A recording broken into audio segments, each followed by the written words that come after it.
Hello and welcome to SAP Learning Academy and welcome to this tutorial. In this tutorial, I'll be going through the concept of storage location in SAP Material Management. I'll be covering the below topics such as what is storage location, how to define or create the storage location, and last one, the automatic creation of storage location. Please watch the tutorial till the end so that you can have the overall concept of storage location. So the first one is the definition of storage location. What is storage location? In the SAP system, storage location is a place or location where the stock is physically stored within a plant. So it is relevant for a plant. And there will be always one storage location, at least one storage location should be created for a plant. Like if I give you example, like in a plant or in a store, there are multiple categories of stocks are placed. Somewhere you can see that foods are stored, somewhere the clothes are stored. So the different place or different location, that what we are calling as storage location. And the same concept will be applied to the warehouse as well. In the warehouse also we have different kind of locations where the multiple different categories of stocks are stored. So those different locations that we are calling as storage location. Now the important part is the how to define the storage location. If you are a developer working in MM or WM, then it's important for you that how to create the storage location. So I'll be showing here the step by step how to do this. So the first step that you have to go to the source system with transaction code OX09.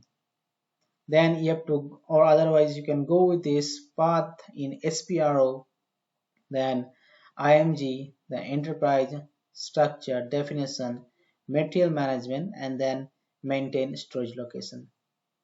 So suppose I'm going through this T code OX09, and here in this screen you get like this, and there you have to provide a plant name that's called the work area. As we have just said in the definition that every storage location should be assigned with a plant name. So here you have to provide the plant name.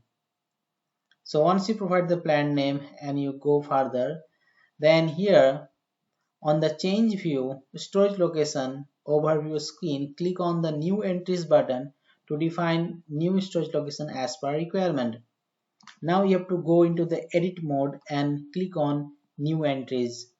So once you do this, you will get the below screen like this. So here on the new entries screen, update the following details. So what details you have to provide? Enter the 4-digit key that identifies the storage location SAP and the description. So you have to provide the 4-digit key for the storage location you want to define and the description. So once you do that, next step 5 here, now select the storage location key and click on address of storage location in the dialog structure. So you have to select on the key and then click on address of this storage location, and in the next, so on the change view address of the location overview screen, click on new entries button to update the number of storage location address. Now, so here that's the field called number. So here you can provide 1, 2, 3, 4 like that numbers or addresses for that particular storage location.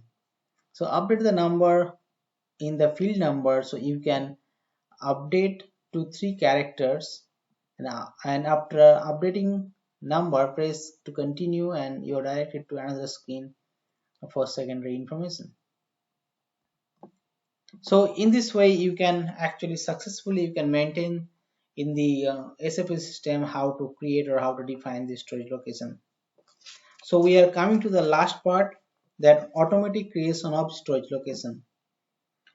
So let me tell you that in order to do this automatic creation of storage location, and generally this part is done when you are having the movement for normal stock. When you are having a special stock, so that cannot be done. But when you are having a normal movement of stock, then I mean the normal stock, then those things can be done using this automatic creation in this special in the storage. So there's a T code, there's a transaction code that's called OMB3. So using this transaction code, you can automatically create the storage location for normal stock. So that's all about this tutorial. I believe I have provided the information you need about the storage location. Please don't forget to ask any question, and if you want to know more about SAP MM or any product or any question on SAP, please comment below. I will be happy to answer those.